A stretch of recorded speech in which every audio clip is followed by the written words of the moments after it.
Hi friends, இன்றைக்கி எங்கள் ஊரில் ரொம்ப கனமழை. எவ்வளோ தண்ணி கட்டியிருக்குன்னு பாருங்கள். இங்கே இருந்து அதோ இங்கே எவ்வளோ தண்ணி கட்டியிருக்கு. இங்கேருந்து இந்த எண்டு வரைக்கும் அவ்வளோ தண்ணி. ஏன்னா எங்கள் ஊரில் வந்து தூத்துக்குடி மாவட்டத்தில் ரொம்ப கனமழை. தூத்துக்குடி மற்றும் நெல்லை மாவட்டத்துக்கு ரொம்ப கனமழை. இந்த இடத்துல பைக்கெல்லாம் விட்டால் பஞ்சர் ஆயிரும் போல் அப்படி இருக்குது. சாக்கடை தண்ணியெல்லாம் இங்கே ரோட்டுக்கு வந்துருச்சு. அங்கே எல்லாருமே வெளியே நின்று வேடிக்கை பார்த்துட்ருக்கோம். கோழி வளர்க்குறவங்க ரொம்ப ஜாக்கிரதையாக இருங்க. ஏன்னா ரொம்ப சளிவிட்டு இருக்கும் கோழிக்கு, பார்த்துக்கோங்க. நாங்களும் கோழி வளர்க்குறோம். ஒரு நாள் கோழி எடுத்து வீடியோ போடுறேன்.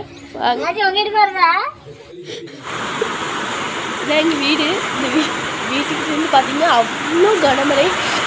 அப்படி இந்த கார் கூட மூழ்கி அந்த மாதிரி கனமழை பெய்யுது.